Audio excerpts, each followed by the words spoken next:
me adjust the volume. Disclaimer. The information and education material contained herein is meant to promote the general understanding and dialogue of GANs processing. Such information is not meant or intended to serve as a substitute for a healthcare professional's clinical training, experience, or judgment. For patients and individuals, such information is not to be a substitute for professional medical, therapeutic, or healthcare advice or counseling. For medical issues or concerns, including decisions about medications and other treatments, readers, viewers, listeners should always consult their physician or, in serious cases, seek immediate assistance from emergency personnel. Prescription information, procedures, and use of medical devices information should be undertaken only by properly trained and certified medical personnel. We specifically disclaim any warranties, express or implied, including implied warranties of merchantability or fitness for a particular purpose. Such information is provided, as is, and is believed to be accurate at the time of its publishing, but it is the viewer's job to evaluate the accuracy of any information found in this presentation. Every case presented is of their own experience, applied by themselves for themselves, and it applies to their case only. Every person experiencing health problems should seek professional medical advice and consult their course of treatment with a doctor. The processes of plasma balancing described herein are a natural process which supports the body but does not replace medical advice or therapies one is already subject to.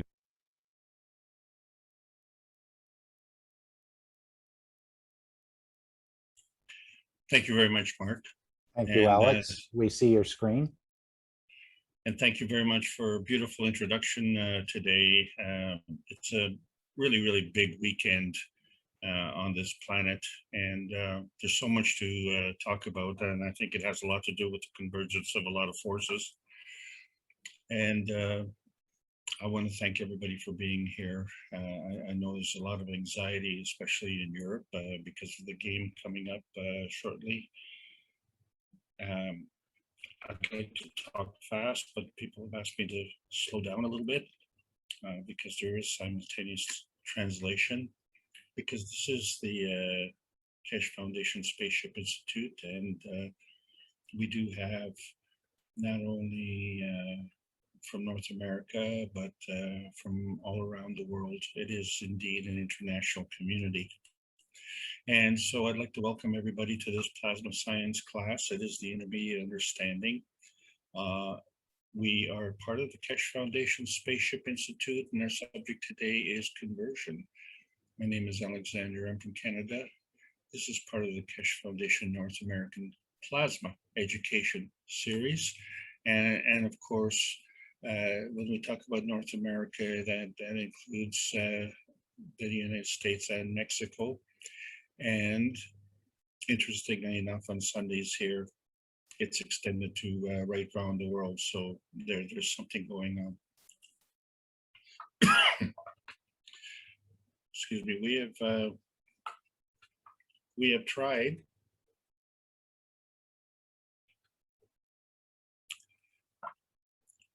to bridge the knowledge between the archives and the new knowledge. One moment, please.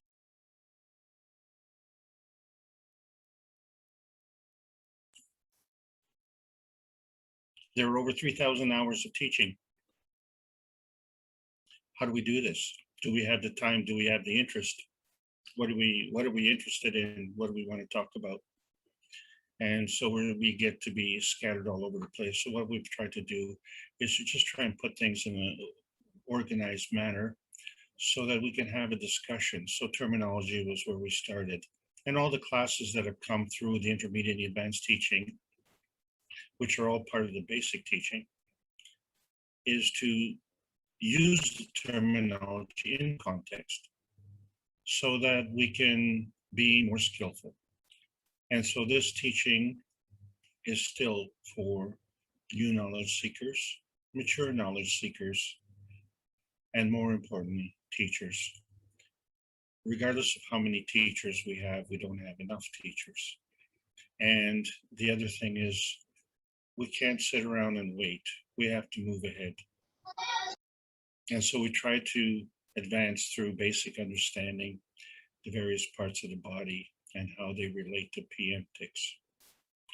And we've tried to move ahead so that we can get into an intermediate understanding. And that's where we're at right now. And you say, well, you know, I just wanted the cups of life. Why do I need to have this advanced understanding? Why do I have to go through this? And actually, you don't have to go through this. The point is that as we increase our knowledge, the most apparent thing that comes of it is how little we know. Because every time we add new knowledge, we may add one piece of knowledge and we come up with 10 different questions.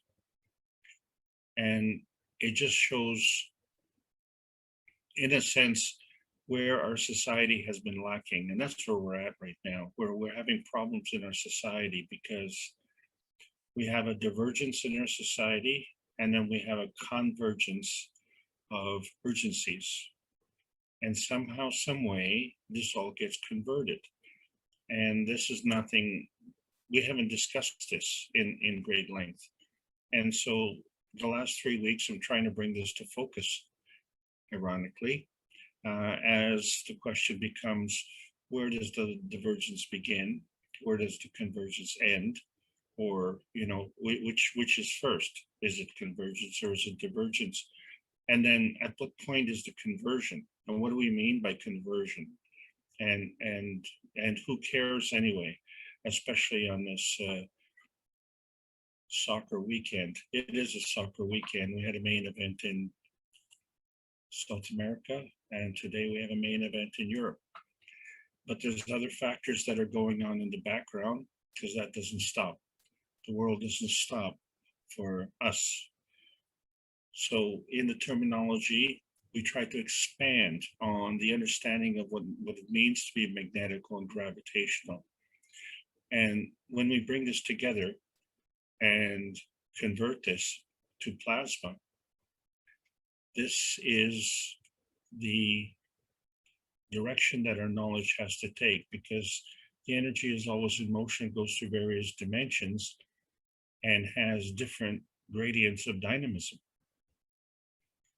And this is all natural plasma, and we are natural beings. And it's a shame that so many of us go through life, we don't understand how we got here, we don't understand where we're going. And as a matter of fact, we don't understand what we're doing or why we're doing it. We don't have a sense of purpose, so other things happen.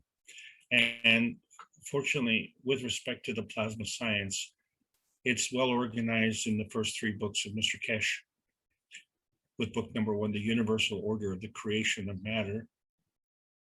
And you say, well, I just want a cup of life. Why do I have to worry about the creation of matter, let alone the universal order of the creation of matter? And that is because that's exactly what's going on in the cup. And all that is a representation. And so we're faced with representations, surrogates, in fact. And the thing is, everything that we're looking at explains how things are working, because life is for learning. And when we talk about life and we look at the purpose of life, one of the questions, of course, is how do we get from here to there? And so a lot had to do with the misunderstanding of the structure of light. And this was outlined in book number 2. And so these books are very highly technical, but I think everybody understands that if you have a field and you have a fence around the field, if you want to go outside of the field, you either go through the gate or over the fence. Now, if you want to come into the field, you have to kind of do the same thing. And so these are kind of skills that we have to understand.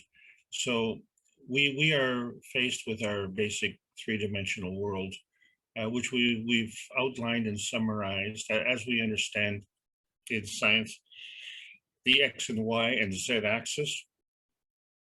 But we refer to them in plasma as transmission, which refers to rotation, transition, which can be related to the pulse, transmutation, which has to do with field strength. And we don't know enough about this. And what we're beginning to see that there is a transformation and there's a transportation, and there are many, many fields of interest with respect to the field strength of the natural plasma technology. And so the plasma itself is at the core of this whole system.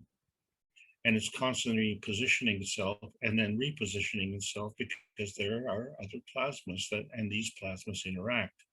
And so this is where the dynamism of the universe comes into play. And we are kind of oblivious to this dynamism. In fact, there's an interaction as opposed to an opposition. Because to have this, to facilitate this interaction, there has to be energy and motion. And then what is the motivation for this energy and motion? And how does it go through these various geometries? And so not only do we see that there are more than just 3 dimensions, but there are also soul dimensions and there are emotional dimensions. And so this is all part of not only creation, but co-creation. And so when we look at our field of operation, we have various ranges. And what we find that if we transcend these ranges, we can become more effective. So how can we be more creative and more effective and do more and be more when in our society, we're constantly asked to do more with less? And the more we do and the less we have, eventually we'll be experts at doing everything with absolutely nothing. So getting back to the creation of the universe exists from energy. And energy is a charge, and that charge is in motion, and energy is always in motion. So the charge in motion reflects the direction. And so there's an interaction of plasma fields. And with this interaction of plasma fields, it follows this 2-dimensional pattern that we're looking at here, which is an infinity loop. And so basically, the formation of principled matter comes from PM ticks.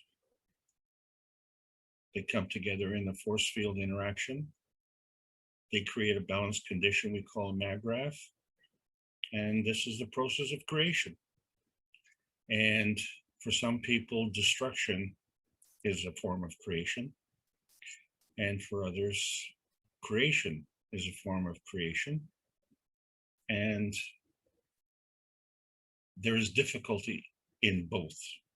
There's difficulty in the execution of both because there's pushing and shoving. And when pushing and shoving meet, sometimes there's conflict. Now, in the way we create rays, there is a kind of a conflict, and that is the dimension of the neutron, as we see in this model of the nuclear decay of the neutron, breaks up into an electron and a proton. So, and this is the basis of atomic structure.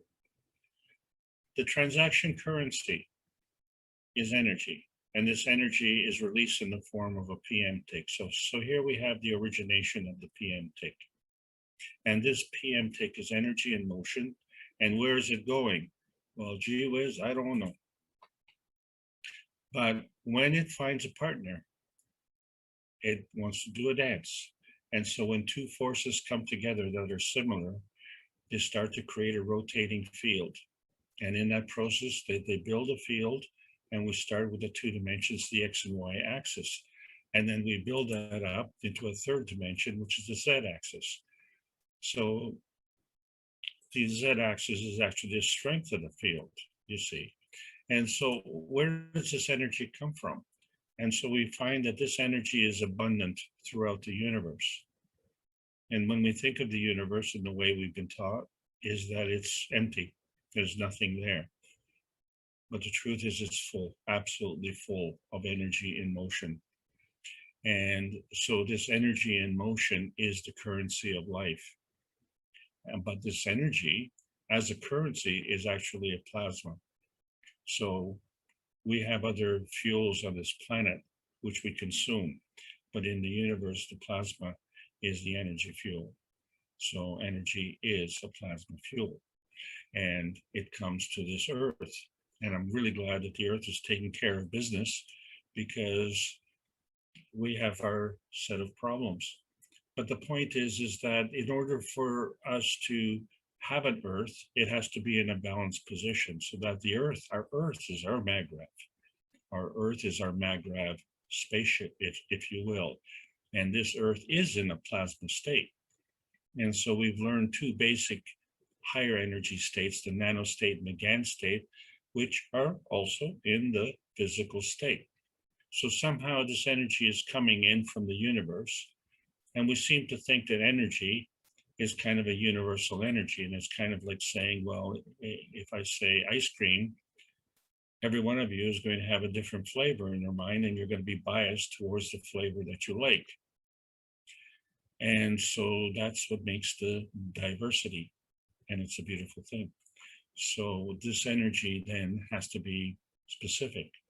It is, shall we say, targeted. And so as this energy comes, it keeps coming, and it keeps coming.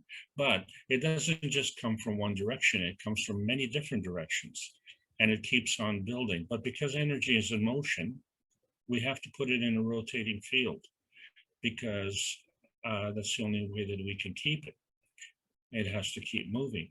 And if it can't be kept in the field, then it just keeps right on going. So if we're successful in creating this field, that is called a plasma. And so we see a field with a boundary of the field and how it's created. It has a magnetical field. And in that process, it also gets a gravitational field. So this gravitational field is a balance, which we call a maggrav. And this field itself can be giving and taking. But in turn, this field has to have a motivation to do this. And so the motivation that is not visible is what keeps the energy in motion, isn't it? So our skill level needs to be able to determine that. So one of the things that we understand in physics is that an electron is a core component. And as you can see, it's structured the same way as the picture on the cover of book number 1. It has 3 plasma fields in there: antimatter, dark matter, and matter. And electron being so small, it's considered magnetical. And then, of course, when we look at the neutron, and it consists of matter, antimatter, and dark matter. But because it's so big, it's gravitational. And so there is a difference. And I hope you can clearly see the difference. I put the two together here because a lot of people don't understand the difference. So the electron is magnetical and the neutron is gravitational. So I think all of you can see the difference.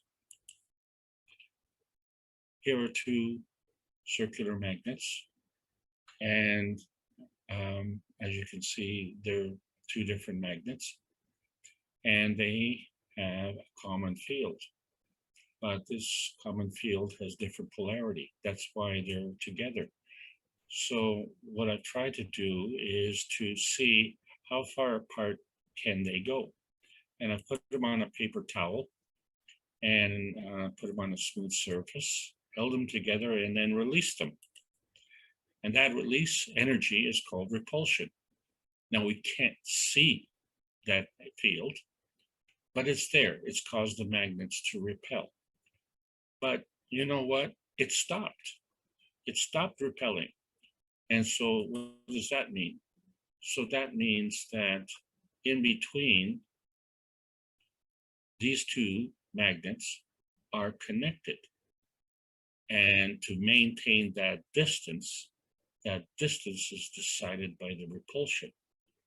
But that distance is limited by an opposite force, which we call attraction. So I'm sure you can now see the difference between repulsion and attraction. And the thing is that this energy is not visible to the naked eye.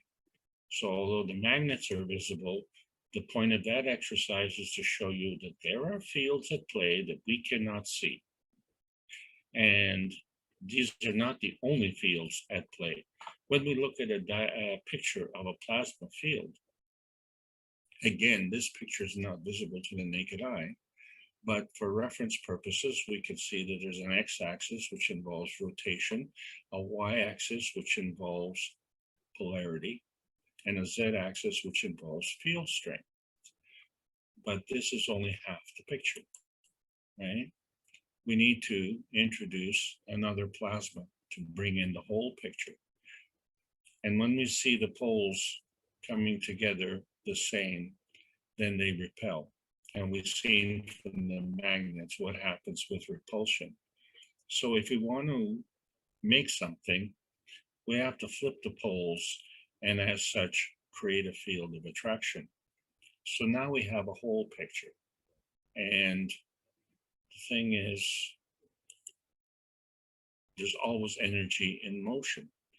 So not only is there energy in motion to keep the hemispheres together, not only is there energy in motion to keep the hemispheres rotating, but there's also energy in motion to create a maggrav field. And then there is an exchange of energy between the two plasma forces. And of course, one is stronger than the other. But what happens if they're brought together too much? Or what happens if they cross over? And what happens to the gap in between? And what's going on there? So are we converting? Are we converging or are we diverging? And which one is the divergent and which one is the convergent? And as I said, you know, when we open up this kind of can of worms, I'm trying to figure out, and we ask more questions. And so last week we talked about how the eye movement is.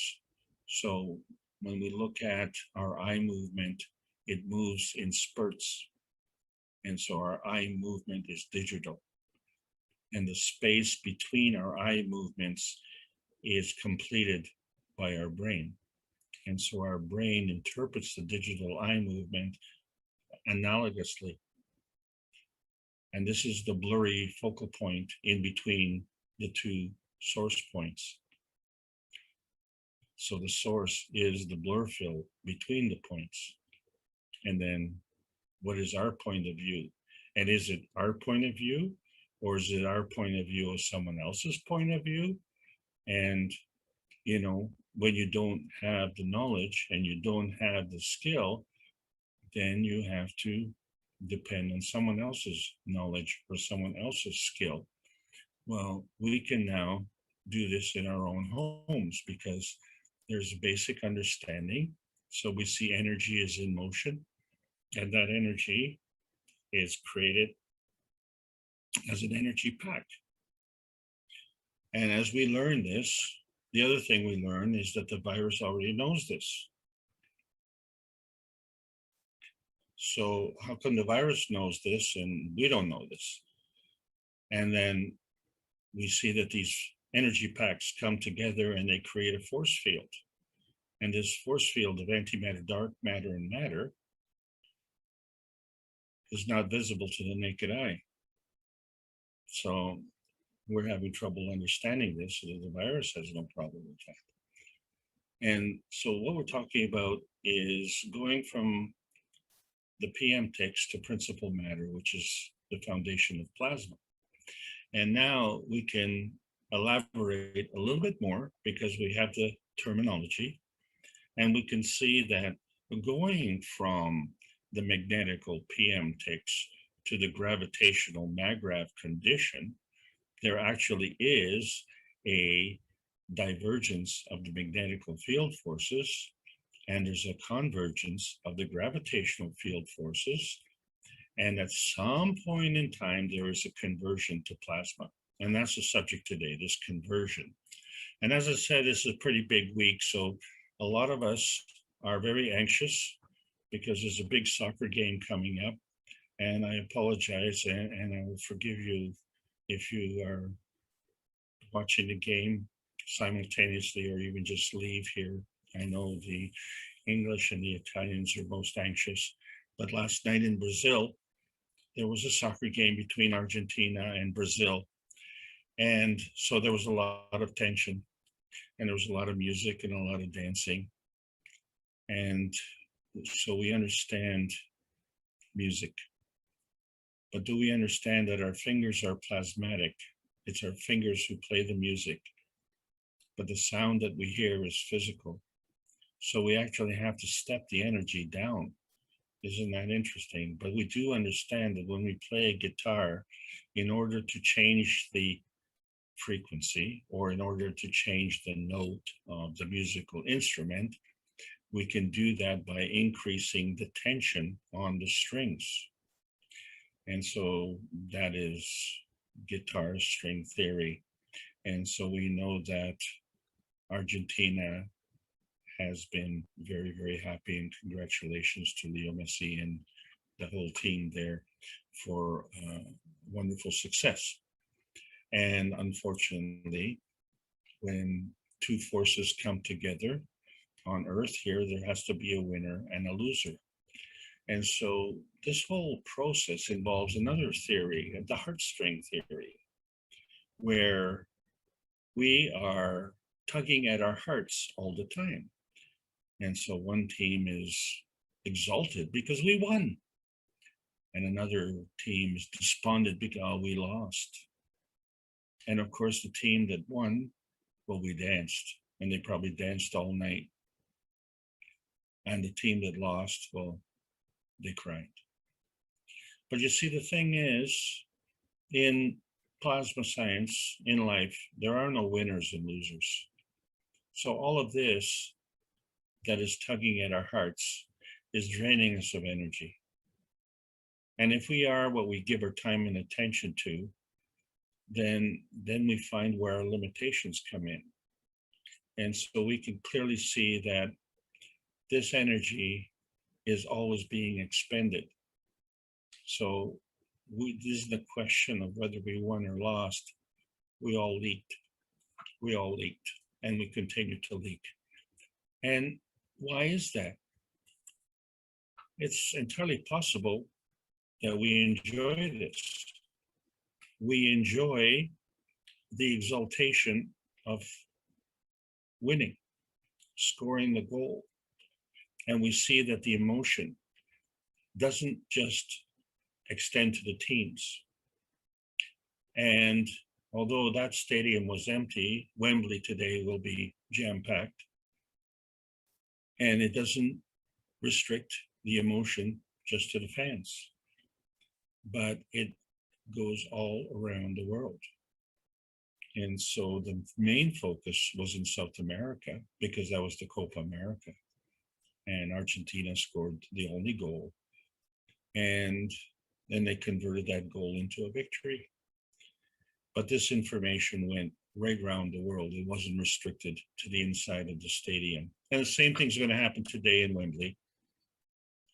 And they are saying that, we shouldn't have too many fans there for the sake of the other problem that's lingering. But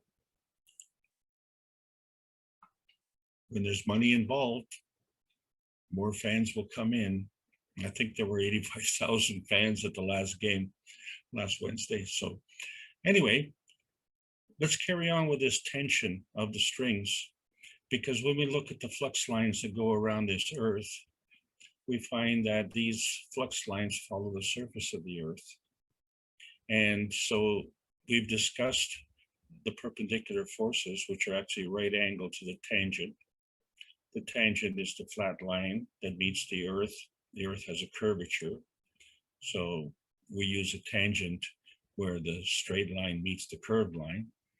And then perpendicular to that is 90 degrees. But the flux lines are looking for this rock. So what we're going to do with this rock is we're going to lift it.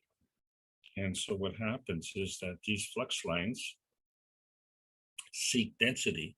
And so they will pursue the rock through the range. And of course, these flux lines are seeking the density, and the rock is more dense than the air underneath. And so we know that there will be another reaction, because if the flux lines are seeking density and we let go of the rock, there'll be a slingshot effect back to the earth because there's tension on the strings. And we know that because from our guitars and music and frequencies and things like that. And so when this rock comes to the ground, somehow, some way, that energy was converted. So it was converted from a rock being above the ground to being a rock on the ground. And, you know, it stopped at the ground. It may have made a dimple into the ground. So that's a physical rock that's coming down. But what happens to these rays and these energies that come into the earth? And so we find that they are based on magnetical and gravitational forces. And we say the magnetical forces are repulsion, the gravitational forces are attraction. So if we are repelling forces, that's emission. And if we are attracting forces to retain them, that's absorption. And so there's a range between the ground and the sky being the magnetosphere, which is the outer limits of this range. And so most of us are around the 1.5 to 2 meter range. And if we are lifting the rock with our hands, that's as far as we can go. That's the only range that we can go. But even still within that range, we know that if we drop the rock, we better move our toes. Otherwise, we're going to feel the effects of attraction. And then we find that the Earth is rotating around the equator and the field forces are going through the poles. And there's a relationship, a magnetical gravitational relationship, which we discussed in the basic classes. But fundamentally, the energy follows a path. So it comes in, it goes out, and it goes around. But if there's no common ground, if there's no susceptibility, then it passes right on through. And we know that from things like X-rays and gamma rays. And these are rays that are of a higher frequency than the light that we can see. So they also are not visible to the naked eye. Isn't that interesting?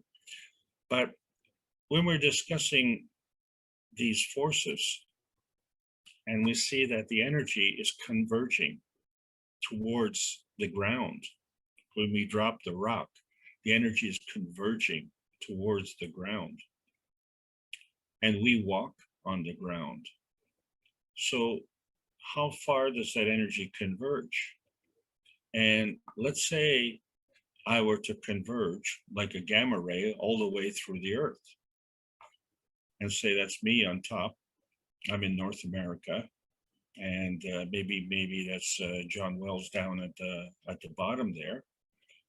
And so I go and converge with John. But the problem that John has is he's upside down. And so something's wrong there. And so we see that that's not the way it works. The way it works is that the forces are converging from the outside towards the center. And at some point in time, things flip around. That's why we had to flip the poles around in the hemispheres. So if I were to go and visit John, I would have to flip upside down. And so John and I would be upside down there. But if John came to visit me, well, he'd finally be right side up. But something is changing. And what is causing that change? So when all these forces come together, something has to happen to create a conversion. Because if it doesn't happen, then we have what's called a big bang. Because that energy has to go somewhere. And if it doesn't have anywhere to go, I don't know where it's going to go. And so this is not the way the plasma science works, okay? Because we're not into destruction, we're into creation. And when you look at the universe, what's going on in the universe, it is a peaceful place. It is organized. we seem to have these problems here. So we've opened up a whole new can, if you will, and we can't get back in because we're starting to see that the way we look at our relationships in our 3 dimensions, and we find, well, we're none of those dimensions. And are we of the 4th dimension? Well, how many dimensions are there? I don't know. And that's the problem. As we learn more, we find out how much we don't know. But at least, here's something that we do know. We know there's a physical state. And we know that there's a nanostate and a GAN state. And in fact, there's a plasma state. And we know that because we have loved ones in our family.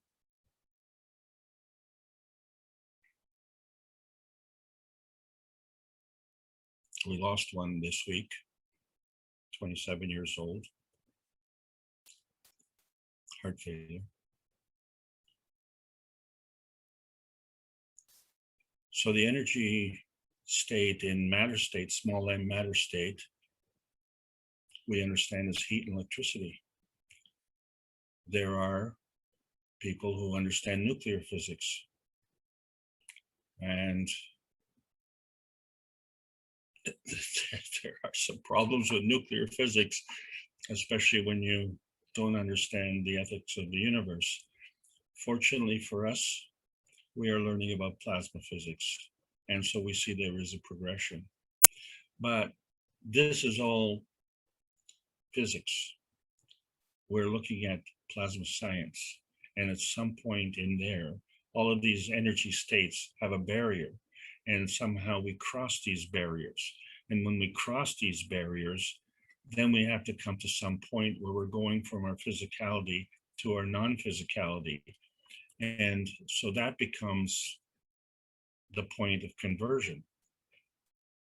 As we understand nuclear physics, the question is nuclear physics the understanding of the physics of science? And so I think we all agree that that is the claim. But there's a new question. Is nuclear physics the misunderstanding of the physics of plasma science? Because we have to understand that there are higher energy states.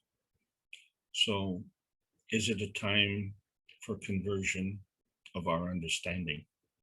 That's really what the question is. So we tried with these classes to have a relationship, to understand that when we look at our Earth and the position of the Earth, of course, we're walking on the Earth because the Earth is gravitational, but that's not the point of view that we need to understand, because the Earth is the spaceship that we ride on, and our spaceship is our body. And so within our body, we have a gravitational point, and that is the dynamic plasma state. And our physicality is the magnetical point. So our point of view is upside down to kind of what we've been talking about. So we have to turn things around. And we still have to dabble in our physicality, but too many of us want to take our physicality and, shall we say, improve our plasma state. Well, that's not the way it works, you see, because we always feed the higher to the lower, you see. When we go through the dimension building, we see that we go from the unstable to the stable, right? So we went through an exercise when we went through 6 dimensions, and when we got to the 6th dimension, we had 5 connections, but those 5 connections made it more stable. And yes, it was more complex, but actually it was much better. And so this is what happens as we go through these various stages. But, our point of view is try and see, how does science have to do with our tiny little perfect world? What does that have to do with me? I'm a barber, I'm a baker, I'm a taxi driver, I'm a soccer player. What does that have to do with me? I'm mama cooking a beautiful meal, or I'm a chef running a fancy restaurant. What does it have to do with me? Well, it has to do with everything, because we are on this planet to do something. And the question is this planet better for us being here? And if this planet is not better for us being here, then what are we doing? And so all what we see is our visible reality, but we have to understand there's a whole background to this reality. So if we try and understand the plasma science, which involves the physicality, our environment is the earth. We need to look at it as the earth, which as our environment, which we kind of look at it as a big garbage dump. And then we see that well, we have nano and we have GANs, which are higher energy states. And we know that because there are activities that are happening that are affecting things physically and especially emotionally. And so there is a connection between our physical connection and our soul. And the conversion place is in our emotion. So we'd like to arrange something.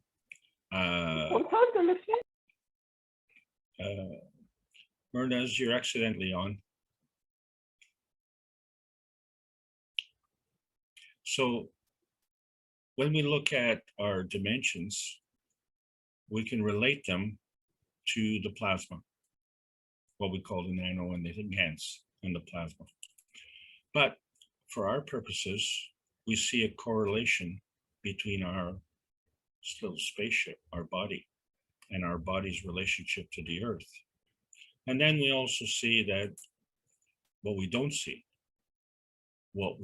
see is that our correlation with respect to the physicality has a substructure of matter, dark matter, and antimatter. The energy that is permeating through the universe, which we call the PM ticks, and our soul. And so all of these have a relationship. And the relationship is that the higher strength feeds the weaker strength. But the question is, how does the higher strength get fed? Isn't it? So there's a two-way street, and that's been the missing link in the science. The forces go both ways, and we can see that. We've reviewed the rainbows, and in this particular picture, I got a picture of two rainbows, and the second rainbow is a little bit hard to see because it's a reflection of the first rainbow. So the first rainbow is quite visible, and you see the blue on the inside of the arc and the red on the outside of the arc, and you see a dark patch, and then you see a second rainbow, and the red is on the inside of the arc and the blue is on the outside of the arc. And so if we were to relate this to the plasma of the sun's point of view, so the sun is a higher energy, so that's the antimatter, and the earth is the lower energy, so that's the light matter, and the transition matter in between being the dark matter is and it's kind of dark between these two rainbows. So we kind of understand that. And that's above red is what we call infrared, and so the reds are meeting together. So between the two reds, the red of the inside rainbow and the red of the outside rainbow is an infrared. So there's an in between there. But the point is that from the sun, the energy is diverging. From the Earth's point of view, the energy is converging. But you see, when the sun is shining, we're able to see this light. And so from our Earth's point of view, we have a similar relationship. Or from the Earth's point of view, the Earth is antimatter, the rainbow is the light matter, and in between the ground and the sky is the dark matter. During the daytime, it's lit up, but at night, it's pretty dark. So, and the same thing applies. We have, from our point of view on the ground, when we look to the sky, that view is diverging, and the light from the sky is coming into our eye, and so that light is converging. So we have energy going both ways. It just all depends on your point of view. Are we looking at it from the sun's point of view or the earth's point of view? But what is instructive is that both views have the same divergent convergent characteristic of magnetical gravitational relationships, but there's a gap in between. There's a gap in between, and something happens in that gap in between. So that's the link. And so from our link on our soul and the source and our point of view, what we see is our little tiny perfect world, which is a little red dot in the bottom right-hand corner, which we call man's universe. And we see the world from an earthbound point of view. And we wonder what is in the spacebound point of view. Well, the point of view is actually the same, because in our world, we see light within a spectrum of certain frequencies. And we see that the blue has a higher frequency and the red has a lower frequency. So on the rainbow, we see the blue is on the inside. So the higher frequency is coming towards the gravitational side. And so this is the point. There's a convergence on the gravitational side, but there is an infrared, so we know that, but that's not visible. And there's an ultraviolet, and that's not visible. And then we go even beyond that into higher frequencies. So these frequencies are the only frequencies that we can see within our physicality. The other frequencies we cannot see, but you know what? They are there and they are working. And so these energies are converging and they create what we call the periodic table of elements, because they're being absorbed by the earth. So these rays are coming, these PM ticks are coming to this earth, and this earth has got it organized. And I'm so glad that that happens, because I'm having trouble just looking after my little tiny perfect world. And so we were introduced to nanostate, and what's instructive is that basic math is that we find that 1 + 1 is more than 2. So this is the new plasma science. And so where does this energy come in?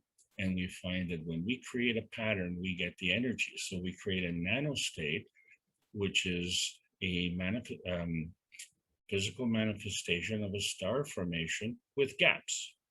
But, you know, is it upside down or right side up? I don't know. It doesn't really matter, because it all has to do with synergy. When these things come together, they create a pattern. However, when we see these plasma energies come together, we can see that there is a focal point. There's a top of the star formation, there's a base of the star formation. But in dynamic plasma, it involves minimum 2 plasmas, although even that's not possible. So plasmas interact, and so there's an effect. So some plasmas are emitting energy, depends on if they're higher or weaker strength. Some plasmas are converging energy. And at some point, we can have plasmas, because of the field strength barriers, they can be back to back or head to head. And at some point in between, whether it's back to back or whether it's head to head, there's a conversion. Okay, so somehow we are converting what we understand in physicality as mass light, and we understand that there's against light, and so we've seen a progression right on up to soul light, because light has mass and light has different speeds in different dimensions. But within a particular range, that light is constant and that mass is constant. So that's a subject for next week. For this week, when we look at our cells and how they're done, we look at the basic phospholipids here. And phospholipids are the barrier around each cell. And they're made up of amino acids, which grow and create these little red legs. And these are essential fatty acids. And then they come together at these heads, and the heads are hydrophilic, which means they like water. So there's water on the outside, there's water on the inside. But in between, they're hydrophobic, which means that is the oil barrier. It's not normal, right? Because we have amino acids on our cups of light. So this is the transition. And where did these amino acids come from? So, you know, we didn't put the oil in the water when we made our cups of light, did we? So there is a gravitational effect on the outside of the cells. There's a gravitational effect on the inside of the cells. So this transition area in between is magnetical. And somehow there's a divergence of energy and a convergence of energy. And then in between, there has to be some kind of convergence, because if these phospholipids are coming together, the two magneticals would have to repel. But they don't repel. Excuse me, they do repel, but to a certain extent, because they also attract. That's the plasma. So the cells themselves work the same way. So there's a fundamental, what we call the transmutation of energy. So the energy comes from the inside and goes out, and the energy comes from the outside and goes in, and there's a two-way street, and this is a transmutation. So at some point in time, there has to be a conversion. And what is that point? And so this is the balance point, and it is always seeking between the pushing and the pulling, and it is ongoing constantly. And in our society and in our understanding of health, we have found that one of the problems with the pushing and the pulling is the upset of the communication within the cells and between the cells.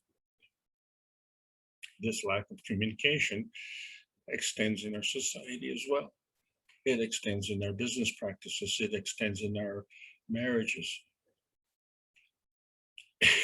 It extends on the soccer field, because our communication is limited to our team, not the other team, right?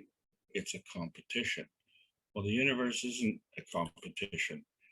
The universe is all things working in combination. And so here is a picture of various plasma energies working together, obviously, all in different field strengths, different colors, different flavors, well organized. They know which way they're going. There's a gravitational point, there's a magnetical point, and there's an in-between point. And it's not a problem. And our vertical friends really totally understand this, because they convert energy from the sun in the daytime, which fortunately for us, the sun is very reliable, comes up in the morning and sets in the evening, and then high noon is when we have our greatest conversion. And so in our society, you know what? We're at high noon, and there's a nighttime that is coming. And fortunately for the vertical people, their roots grow at night. Simply why? Because now they're drawing their energy from the earth. So there's an interaction between the roots and the earth at night. There's an interaction between the flowers and the sun during the daytime. The plants seem to be very well organized. And not only that, I'm not seeing a conflict here of these plants. These plants are all kind of well organized, and all the flowers have their own space, and they're doing quite well. And they don't really need us, you see, because when we have two forces coming together, we create a friction, and that friction creates this divergence. And this is the creation of the magnetical field forces. And so it's the same thing, what we call the small m matter friction, which is the physical friction. But in the plasma friction, we have things coming together. So when we have two field forces, they come together. So the bringing of these two plasma forces is the point of conversion. The bringing of these two plasma forces is the point of conversion between convergence and divergence. And so the difference becomes, at some point we are emitting energy, and at some point we are absorbing energy. And this is all happening at light speed. And unfortunately, it's happening automatically. So this is the thing that we find out with light. Light does not have a direction on this planet. It goes everywhere. And so we can't just say that the light is magnetical, that there is light that is magnetical and gravitational, because we see how these light beams are diverging. So from the source, they are at a point, and at the destination, they have diverged. And we find that at the source, the energy is most intense. And so from our point of view, we are gravitational. From the Earth's point of view, the Earth is gravitational. And so as we ponder this, it's quite instructive to sleep on it, because we learn a whole lot more, because we're not limited by our physicality. We have an ability to, shall we say, transcend, and our soul can transcend into a higher dimension by dropping the lower dimension. But it doesn't drop the dimension, it simply assigns the dimension to the soul of the body. And so the soul of the man is free to travel in an elevated state. This is transcendence. We find it in an elevated state because it's a higher energy state. We can do things much more efficiently, much more effectively, be more, do more effectively. And as such, from a plasmatic point of view, we now have a capability to do a lot of things that we can't do in terms of physicality, because it's the plasma effect which creates the physical effect. So as we went from the atoms to the nano to the GANs, and as we were going between, we found that we were converting energies. And so that is the in-between that we're looking at. That is the conversion. How do we do that? And this is part of all the skills that we have to learn. How do we convert from this giving and taking? So we talked about our little favorite game of tic-tac-toe, and it's only two-dimensional, and we're trying to figure out, well, whose turn it is. In order to understand whose turn it is, we have to understand what conversion is all about. So when we look at a basic MAGRAV condition, and we can see whether it's, well, in this case, it's physicality, because we're looking at the nanocoding, and we see a MAGRAV in its singularity. And by changing the polarity, we can affect and create a duality. And by extending that, we can create a trinity. And then by extending that, then we can create a bigger project, a larger scheme, a higher dimension. And so we see the energy coming in, the energy going out. At some point it is converted, but in all, it is retained. So energy comes, energy goes around. That is in a balanced position. That is a MAGRAV. This is how life in the universe works, not just on our planet, but we say in the universe. The rules are the same. It all has to do with our understanding how the energy comes, how the energy goes, and how it's used in the meantime. So if we don't understand this, then we will all be leakers. And we are leakers, and we enjoy it. It's one of the things that are quirks of this planet. But we have to be more disciplined and understand that when we look at the conversion, such as it's in the body enhancement unit, what is it doing? It is taking the deterioration of the physical manifestation and reconnecting it to the soul manifestation. The universal body enhancement units are conversion units, and we can do that with material enhancement as well. So in summary, plasma science has to do with attraction and repulsion. These are the magnetical forces. And always they are in present, both attraction and repulsion. It's just which one is first. Is it attraction first or repulsion first? Because whether it's magnetical or whether it's gravitational is the residue beyond the mag-grav point. So you can have a mag-grav that's in total balance, but that is extremely unnatural. The natural point is that you can have a mag-grav plus a magnetical energy or a mag-grav plus a gravitational energy, and they work in combination. And, you know, just to simplify things, they can be both. So there's a gravitational convergence of energy, there's a magnetical divergence of energy, and at some point in time, there's a conversion.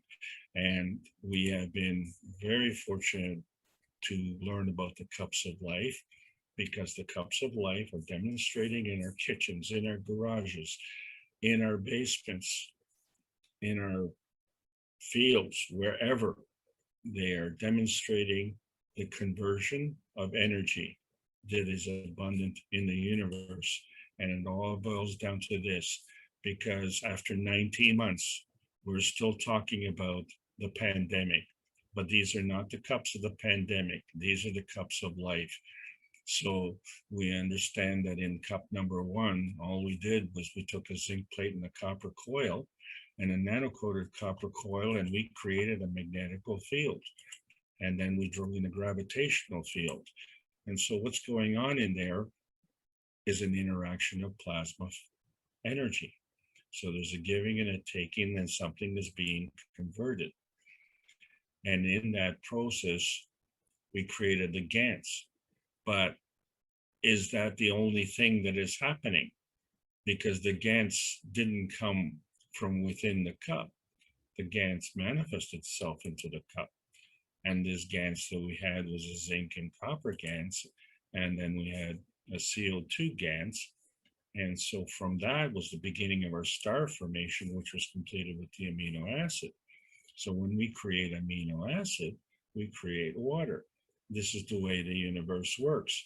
It works both ways. The way we operate in our factories today, we create a product and the byproduct is garbage. The universe doesn't have any garbage. And the reason for that is because there's no way to throw it.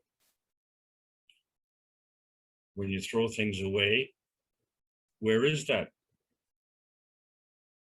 Can you ship it somewhere? I don't know.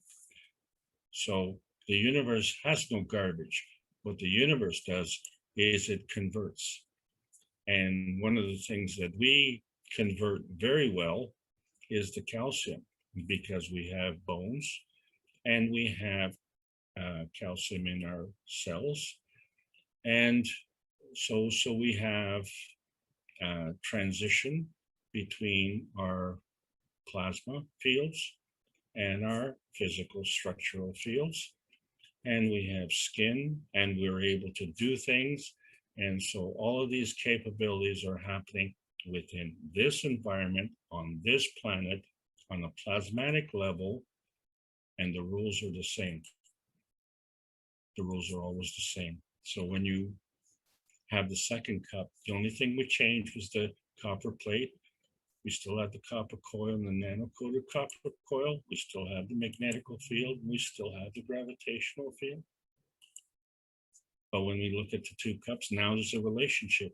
One is emotional, one is physical. And there's an interaction there, both working the same way. But if we're dealing with the virus, keep these cups apart. Okay, because the virus knows what it's doing. It has an emotional component and a physical component. And so as these field strengths develop, what did we find out? Plasma cannot see the glass in the cup. So the fields go beyond the boundary of the cup. And where do they go? Well, when plasma fields interact, let's say, like with the virus, then something happens. So we can either deplete the energy or we can convert the energy, and interesting enough, convert that to food. So everything is a relationship. A magnetical gravitational balance that creates a mag-grav. we see a lack of explanations in the scientific community and the spiritual community. But if we add the two together, the picture starts to make sense. And we know that there is knowledge that we don't know because we see the manifestation of our cells, and our cells are the manifestation of plasma matter. And all this has to do is conversion. Conversion between our soul and the light of the universe. I didn't say which light, and I didn't say where. But when we put the two cups together, we create the cups of man, because we are very emotional, very physical. So when we play our soccer games, both characteristics are involved, aren't they? And so we create a gravitational and a magnetical field balance, and our souls are involved. But when we introduce the cup of soul, now we've elevated the whole field strength, because each cup has a magnetical gravitational relationship, and each cup has a soul. And the combination of each cup creates a magnetical gravitational field, and the combinations of that creates a soul, and that's a star formation. And so we have elevated to a higher field strength. When someone asks you, what is plasma? Tell them it's a kind of energy state. And it's important because it helps us understand the ethos of the universe, you see, because life wants to live. That is the ethos of creation. And so when we're looking at the universal body enhancement spaceship units, this is the new plasma bound science. It involves plasma conversion, and that plasma conversion will restore our emotional and physical vitality on this planet. And it operates by the rules of the universe. Plasma interacts, and all things are working in combination, whether you want to recognize it or not. You know, in order to have a soccer game, you need two teams, even though the other team is not your team. So if you want satisfaction on winning the soccer game, the other team better show up. But during the game, there's a lot of pushing and pulling going on, and that creates the game. The game is the Maglev condition, and whoever wins gets the residue, and they get their little trophy. And bragging rights. Whatever that's good for. So this gives you something to think about. The energy from the universe is abundant. All you have to do is open up to receive that. You have to open to receive that, and then yield to the influence. So in order to yield, you have to allow that to happen, don't you? So you provide the pattern. That's how you get the energy.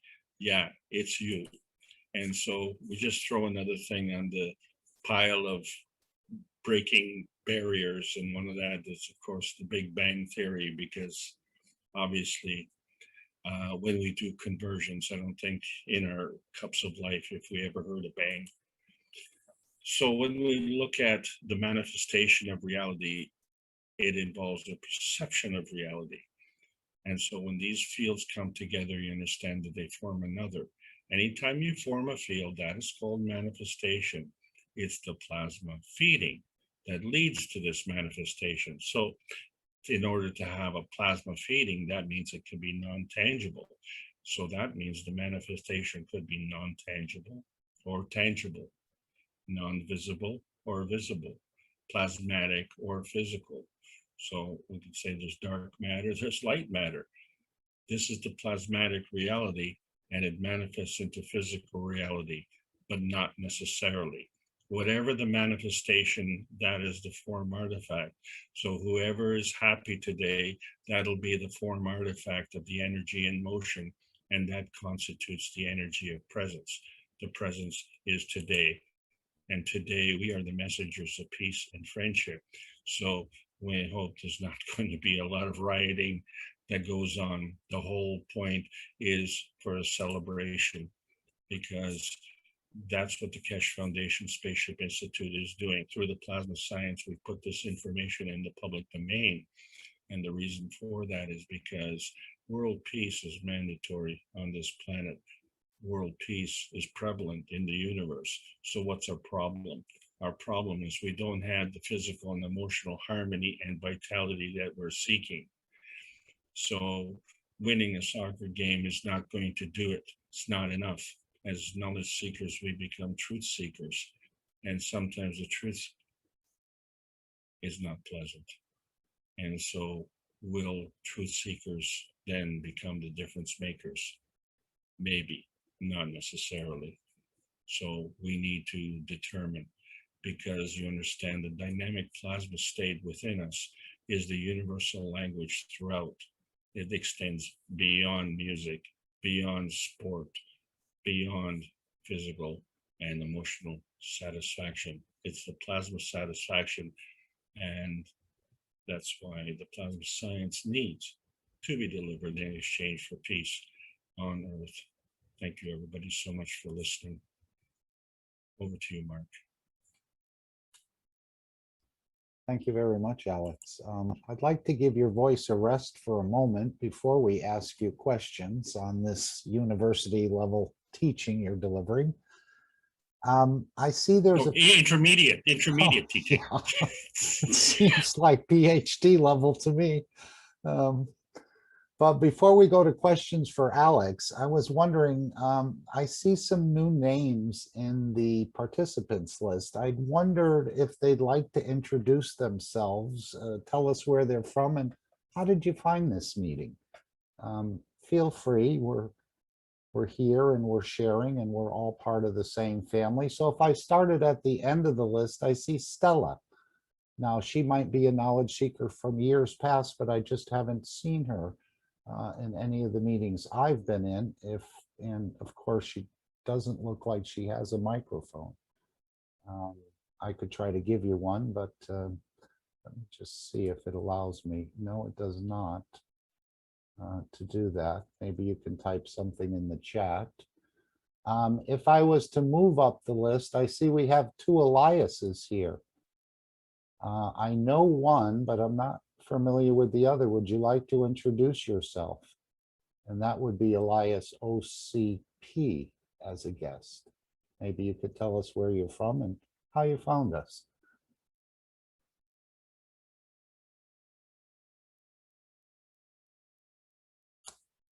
Okay, that's fine. And if I went up to in the D's, I see Dana. Dana, are you new with us, or have you been around the foundation for a long time? Or perhaps a lot of people, and there's hundreds of millions of knowledge seekers around the planet. So I wouldn't at all know them all. But would you like to introduce yourself and tell us where you're from and how you found us?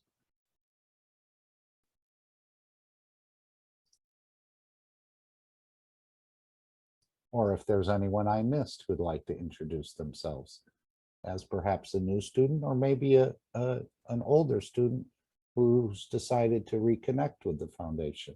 And it's just like the magnets, they do separate and then they do find a position where they come together.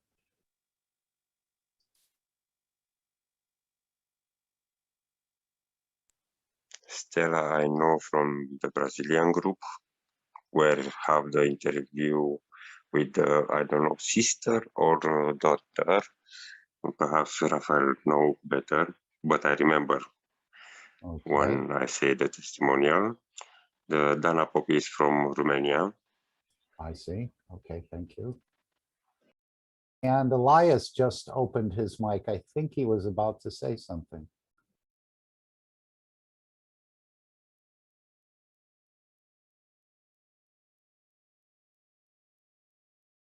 He says obrigado. And I believe that is thank you in Portuguese, isn't it? Yes, it is. Okay, so he's probably with the Portuguese language community then. Okay, I was just asking if anyone would like to introduce themselves. My question, Alex, for you, and if anyone has a question, please feel free to go before me.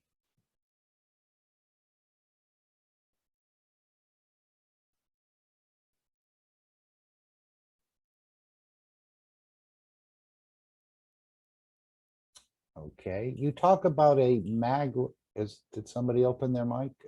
No, That was me. Oh, okay.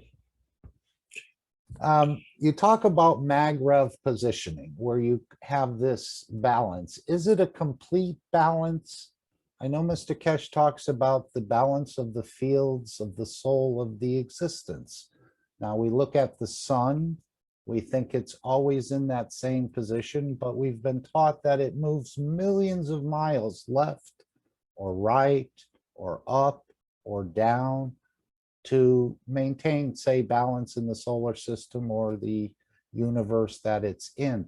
Are there any complete balance points? Because if you're saying energy is always in motion and there's always giving and taking, is there a complete balance position? Or would it only last for a short time? Or if you had shielding around you, maybe there would be balance, more balance? Or is this a constant giving and taking if everything's in motion? so this is a very good question because it's the basis of the participant-observer relationship in quantum theory, where the observer wants to extricate himself from the project. In order to do that, it would be like extricating yourself from the universe. And in all honesty, I mean, do you really believe that you can do that? It's a preposterous proposition. The universe is always in motion. So we do have a relationship that is constant. So for instance, the sun comes up in the morning and sets in the west. Whether we get up or don't, or whether we do something or not. And so that's taking care of business. But collectively, we're all moving through the universe. So our today is not the same as yesterday, and tomorrow will be different again. The, shall we say, the flavor of the rays that are passing through are different. So hopefully, let's say, for instance, you come to this class, and so I give a little class here, and hopefully you take something away which is going to change your perspective on your life. And my intention is that that would be a benefit. So if it is a benefit, it is not because of me, but it's because of you. It's a matter of you taking that energy and converting it into something that is beneficial to you. And there is no prerequisite for you to give that energy back to me. You automatically give that back to me because of our, shall we say, teacher-student relationship at this point in time. But the other aspect is that if you take that benefit, will that benefit only be restricted to this particular moment in time? And no, it won't. And can it be repeated? Well, yes, it can. So it can be beneficial today. It could be beneficial a year from today. So in the physicality, we don't take into account all the consequences because we have a delay. When we deal in higher levels, higher energy states, we don't have the benefit of this delay. And because of this delay on this planet, we take advantage. And it leads to misconduct. And there are repercussions. And sometimes those repercussions aren't totally obvious. But as long as we are, shall we say, being deceitful, and as long as we believe that there are no consequences to us for being deceitful to someone else, we will continue to pursue that. But as soon as we understand in the plasma science that there are always consequences, then our conduct has to step up again as well. And that is what's holding us back. So what we're finding, or what is becoming obvious, I think, I hope, anyway, is that with the suppression, let's say, of knowledge through whatever means, is retarding our progress. And who is it that is interested in the retarding of our progress? Because there is no R without us being all part of this together. Like there is no exclusion. You can't be just an observer of the whole participation game. Whatever you do affects the experiment, positive or negative, if you will, in terms of benefit, in terms of creation or destruction. That's why destruction is also creation. It's just your point of view. But when you look at nature and how it works, and how beautiful it is, how skillful it is, how organized it is mind-boggling that we continue to pursue this dysfunctional exchange of energy. So It seems you like cannot take a holiday on that. it seems like every time we get a new knowledge that's not in balance with our knowledge, it throws us out of balance in a way, even though the soul may understand, the physicality doesn't. If I was a minister or a preacher, and I think many of them truly believe the soul needs to be saved. But as it's been explained to us that no soul needs to be saved. You're already from the Creator, you're already eternal. So if I was a preacher and I was thinking, it would create a definite imbalance within me. So every time we get new knowledges, doesn't that create an imbalance in a way until we internalize it, so to speak? Well, because we dumb down the population, we feel that we can, say, give false information and there's no consequences. So, you know, I personally feel a lot of pressure because, not that I'm afraid to make a mistake, it's just that I don't want to make a mistake. But, you know, what you have is based on what you have. And then when you have something new, then the question becomes, what do you do with the old? So do you hang on to it for the sake of what?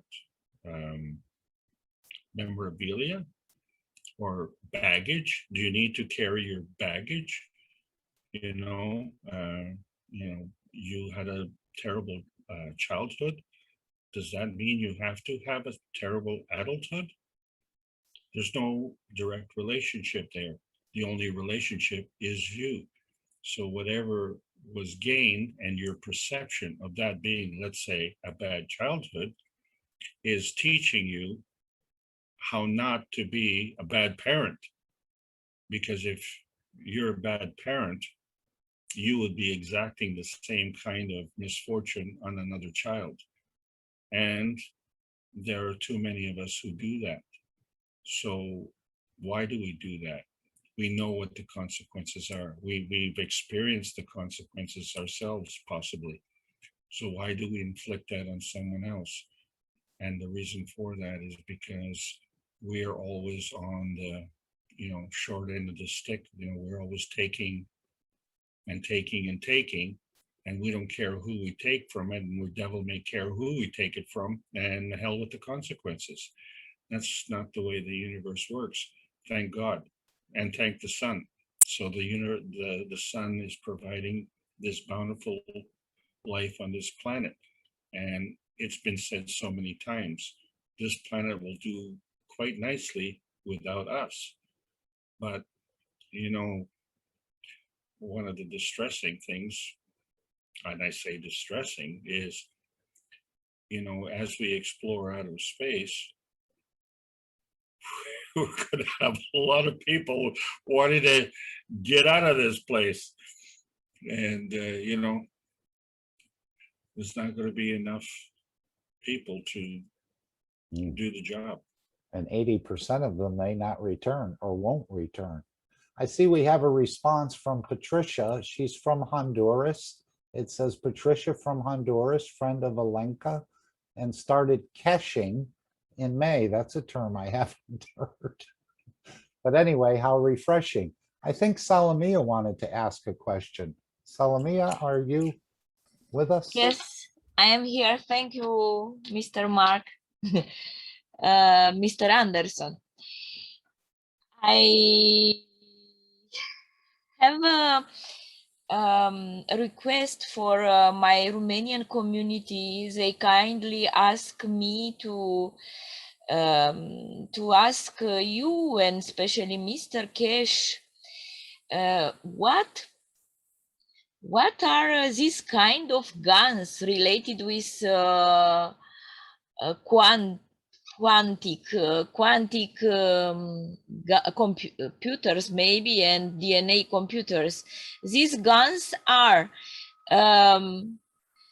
quantic guns, binary guns, twin guns, and molecular guns.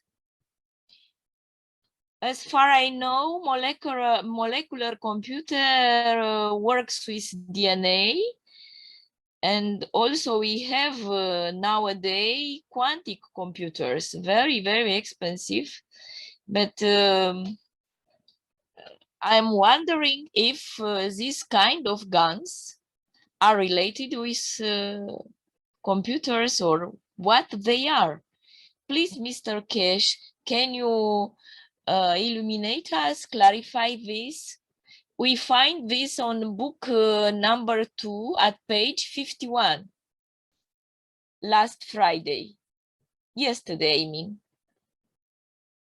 You're talking of very much. quantum computing? Yes, I wrote there is quantum guns, molecular guns, binary guns, and third is twin guns. We found on 51 page on the book number 2 related to the structure of light.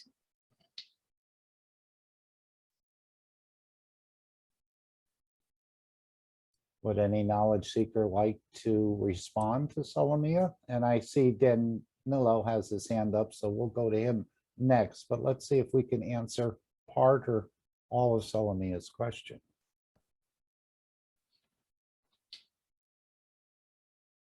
I know Mr. Cash has referred to the GANS computers, the GANS balls, the GANS brain, and they're so powerful that they'll be able to contain all the information just in one little portion of this new GANS computers, which I guess will be introduced in the future to us. Probably for the deeper space travel, but maybe for use here on this planet as well. Good evening, if I can come in. Always. The molecular GANs is what we have already, which is CO2, for example. Very few atomic or singular gases has ever been produced by knowledge seekers.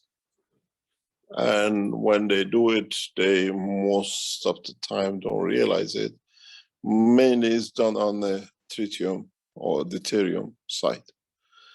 So when we speak about the molecular GANs, it's a CO2, Zn, which means more than one atomic plasma behavior. And the same is with the others, is where we take single fields of a plasma, which comes from a plasma. If you look at the North Pole, you have millions of fields coming out of the North Pole.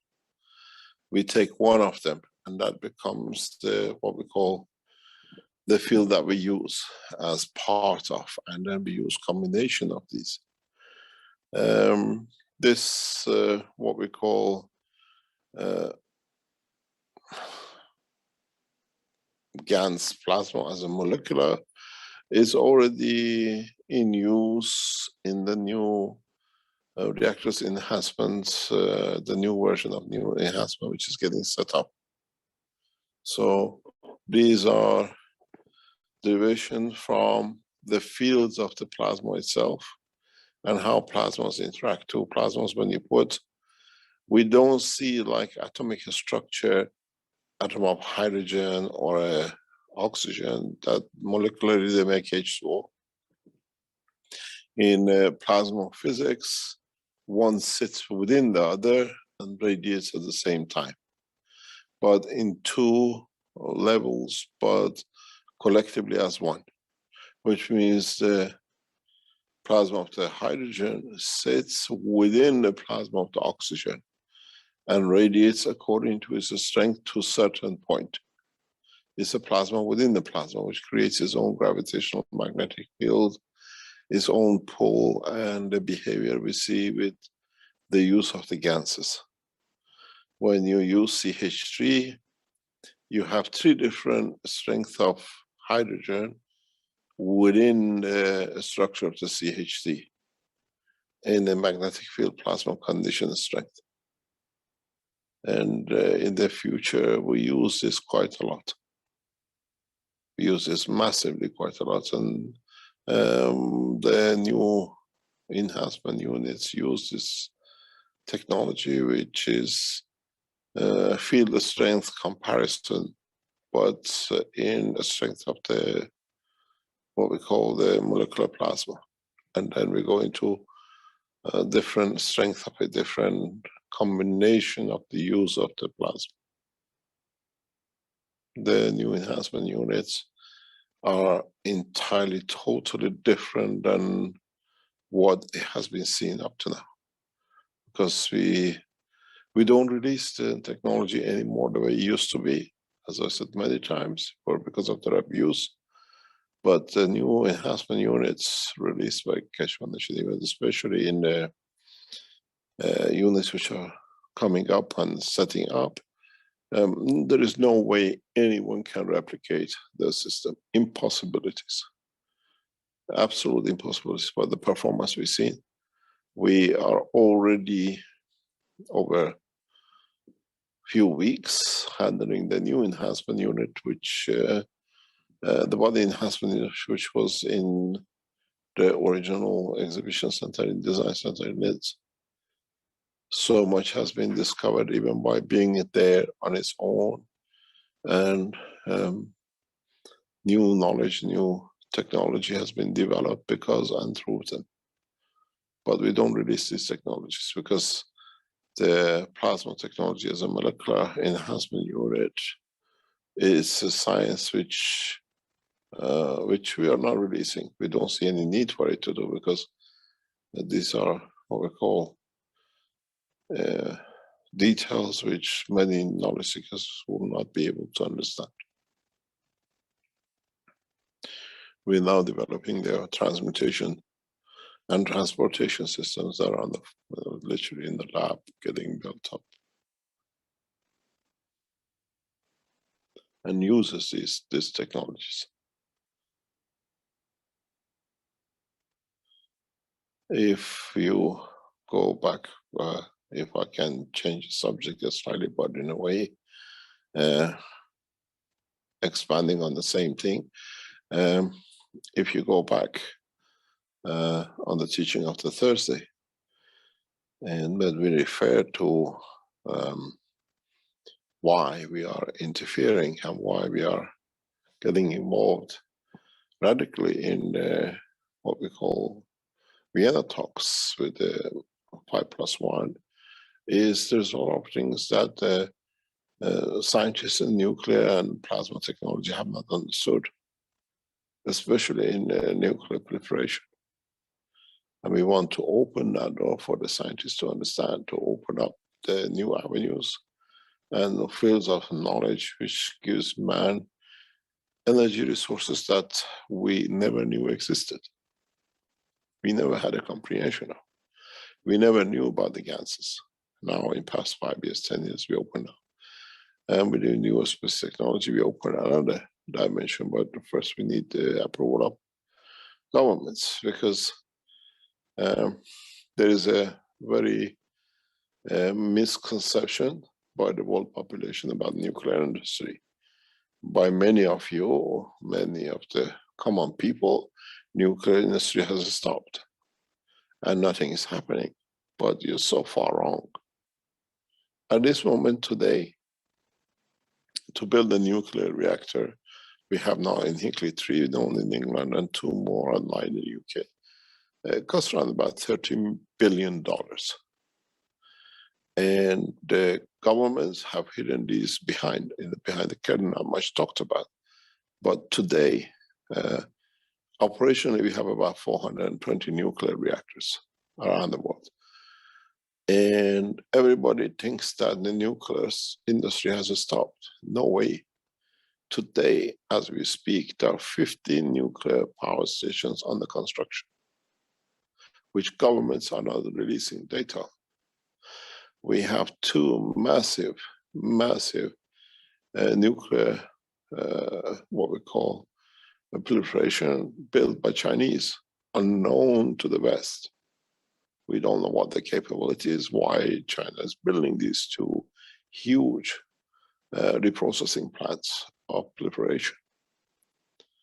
And this is part of what we call adding to the plasma of the technology in the nuclear. If you listen to all my talks, I continuously refer to nuclear plasma technology. The nuclear plasma technology, which when we open up, will change the history of energy consumption on this planet, and does not need $30 billion investment. And one of the reasons we see today, we have 50 nuclear power stations, mainly on PWRs and advanced gas cooled reactors of the French system, are under construction. And if you multiply it by 30 billion by 50, it's 1.5 trillion spent by governments today on nuclear industry. No such investment has gone to power stations, coal power stations, or any other. The government's investments in nuclear industry, we have 50 more under consideration and financing to be built by 2040. And we have 300 sites under consideration for new nuclear reactors to be built. In total, at the moment, we have about 420, 430 operating nuclear reactors around the world. By mid this century, we'll have over 700. But the governments learned from Fukushima. Government learned how oppositions were drumming up. Now they're doing it quietly. Nuclear industry is on ever-growing rates that never knew. Russians and the Chinese and the Americans are extending the life of the reactors, which are supposed to be shut down in this decade, by 20 years. And what are we going to do with all these wastes? They're not telling us. They're not. The only country who's put a halt on nuclear industry is Germany. Japan is building more. In America, you have a number of nuclear reactors under construction. And the consideration is that nuclear industry will be 10% of the power generation around the world by 2040.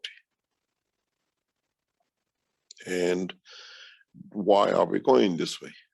And this is part of our discussion in Vienna talks. Our next generation have to shut down 700 reactors. Into mid next century and the century beyond that, our children and grandchildren will suffer from what is happening now. And this is part of the proposal we are putting on the table.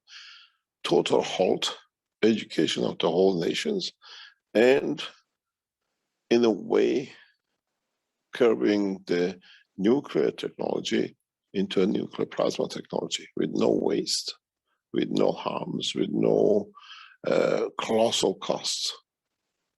Something which we kept away from public, and now as part of our pressure on the Vienna talks, will we make it more commonly known, is that the pressure on Iran to be stopped, to become a nuclear, is because Iran become a supplier into this chain.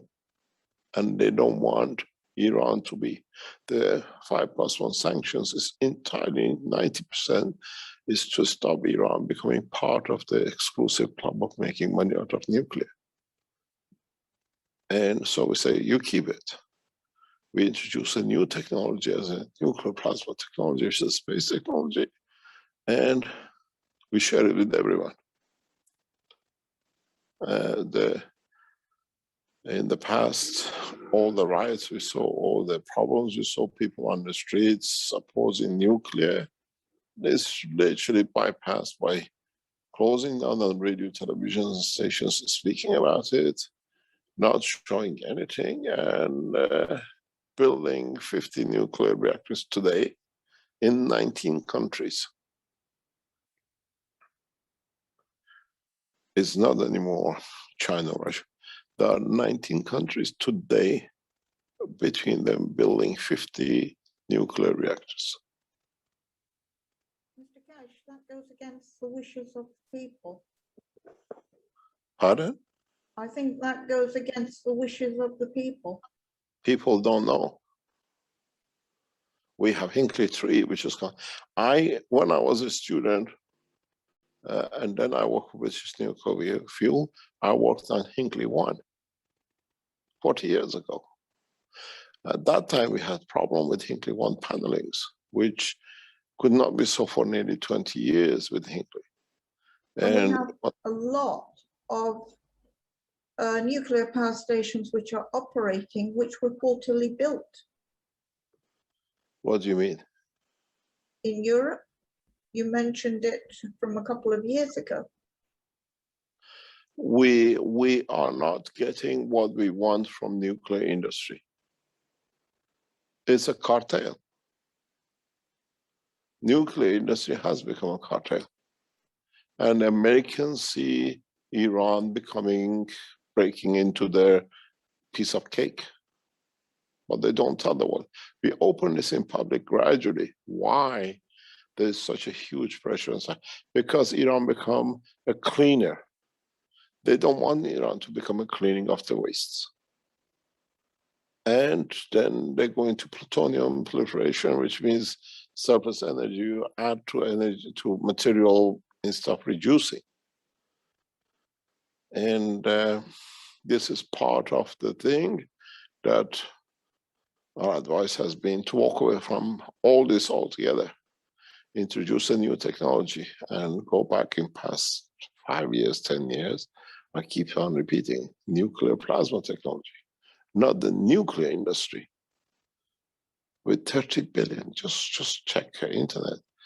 Hinkley 3 is costing British public $30 billion or 23 million pounds. For closing book is 30 billion. And this kind of financing comes from where? We don't need it. And one of the biggest opposition to Keshe Foundation by the Western and other countries is that these kind of monies cannot be spent. We walk away from it, and we don't want it because it creates temporary jobs today. So next generation will try to find a solution for the new nuclear problem.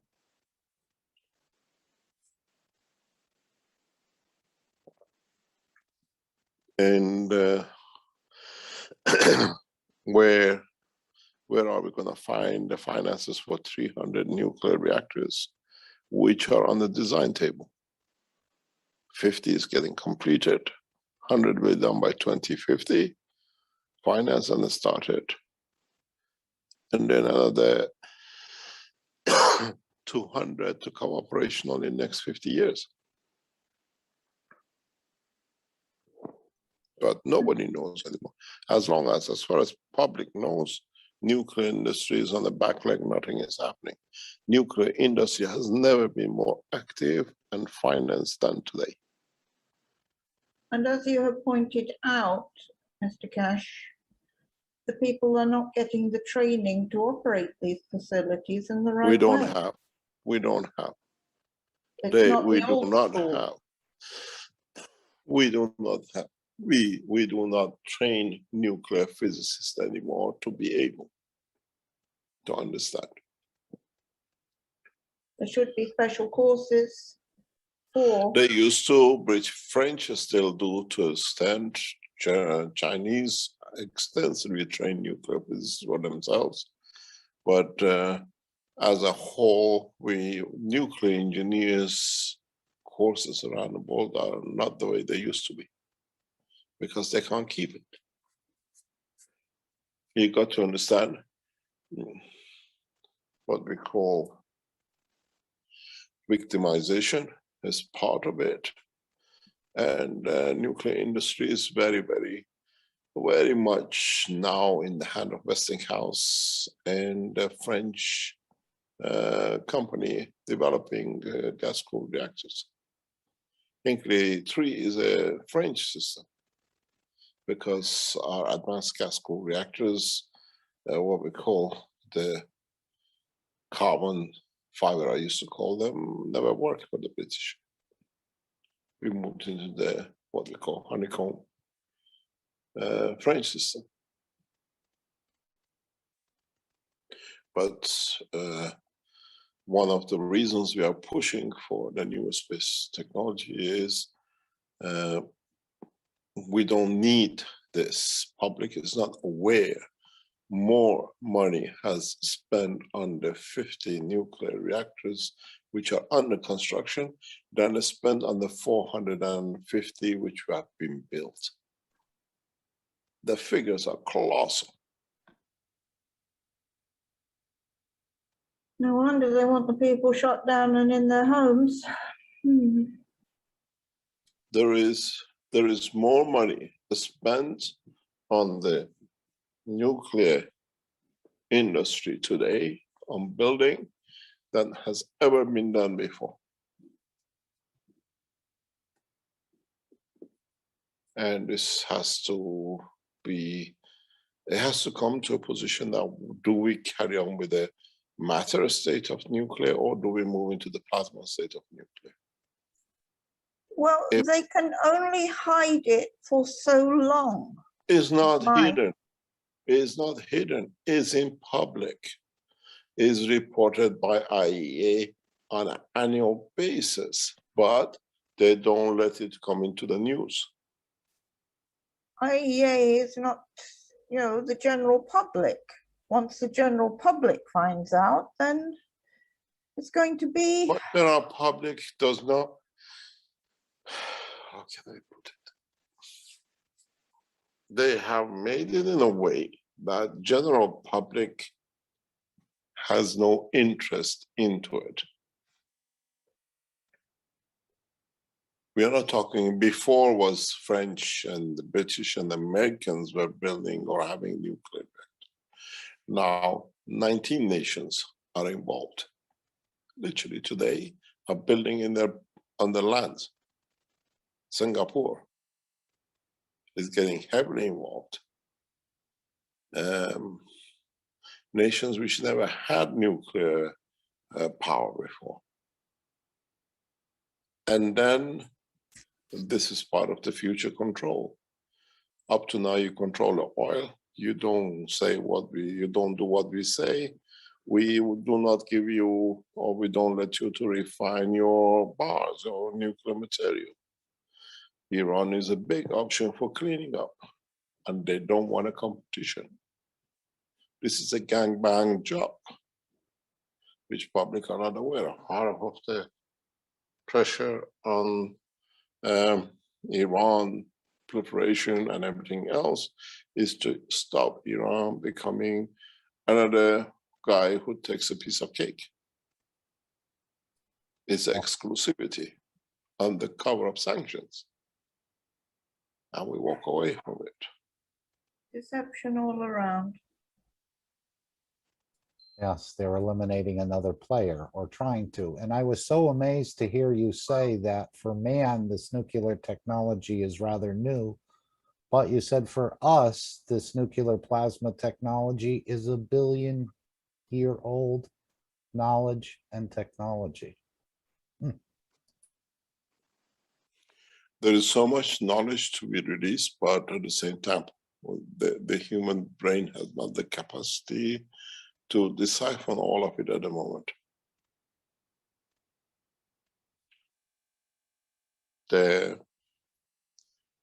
You got to go back to understand that the British know what is to come with the cache foundation technology. They knew from 1980s,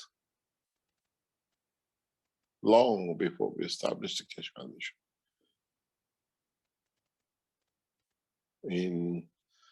In 2004, British government exactly knew what is to come with the new plasma technology. It's a combination of governments trying to block a technology that does not allow it to come up, that they can do what they like.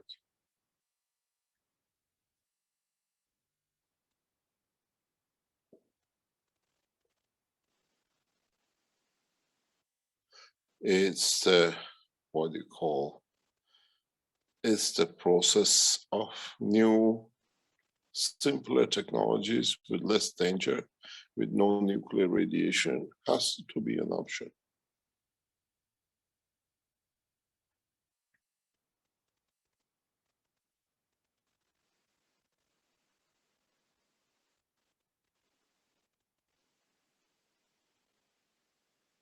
And this goes back again, the question asked about molecular plasma, molecular GANs. If you allow one gas within the plasma to be extended to reach the other one in the strength to open up, the energy you release is unbelievable.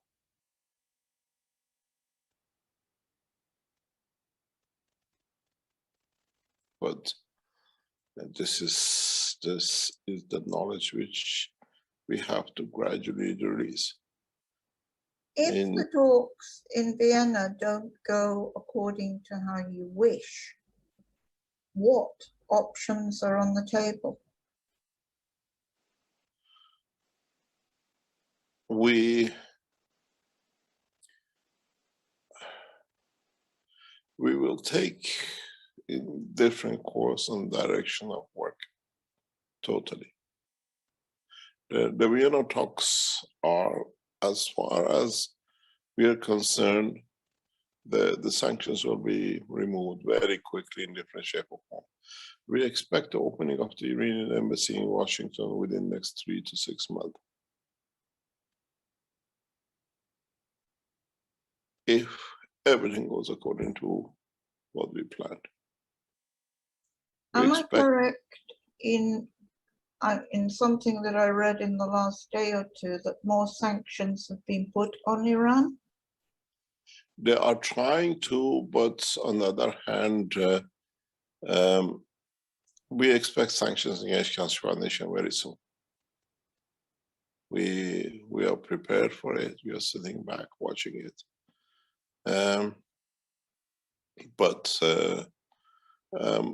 We will release technologies which paralyzes the Western communication within seconds.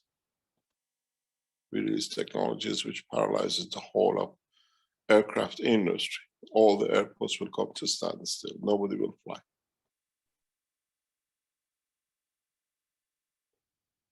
And this is not a weapon technology. This is a way till the nations agree peace. Grounding mankind is a one way to force mankind to peace talk. Okay, thank you. Yes, I remember you referring to it as the enforcement of peace. There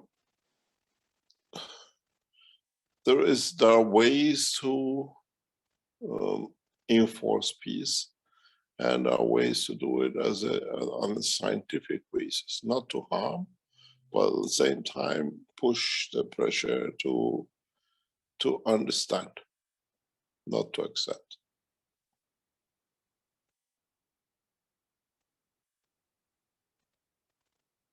If we go to push pressure to create sanctions, then we have a problem. But if we push for them to understand that there is a new era, new conditions, new understanding, new technologies, it's different. We have to wait another 3 weeks. On the 3rd of August, the new Iranian government comes into position, and we have to see what is the plan by the new government and what is the response by the Americans.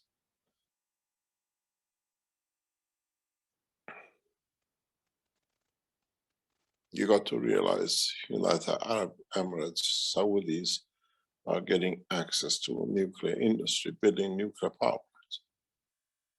Why oil-rich nations are investing in this way?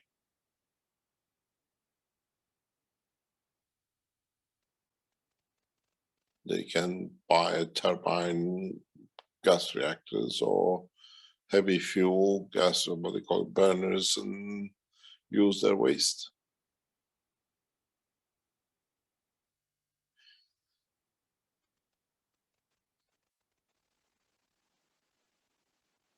China is pushing heavily towards nuclear industry, amazingly heavy. First time I've heard this, even though you scan all the different news medias, nothing there about any of this. No, because 2 Chinese advanced, what we call breeders, are expected to be completed in 2023.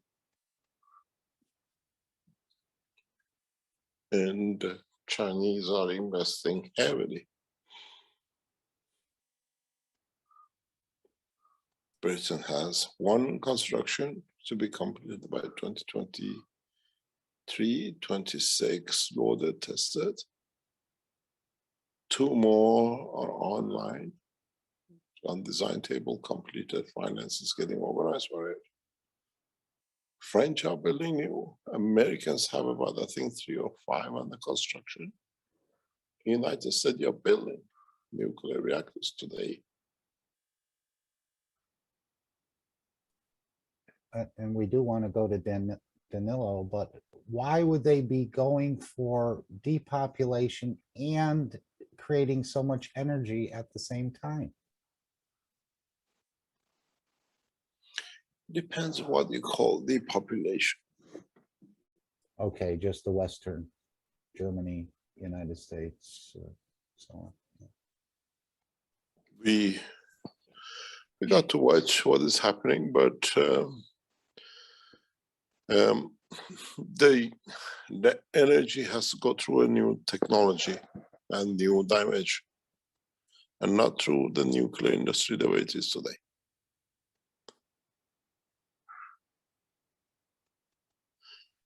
Maybe we are getting pushed to abandon this planet, that if the nuclear reactors start going off, there is no more to live. Maybe we have to abandon this planet because of failures in the nuclear industry.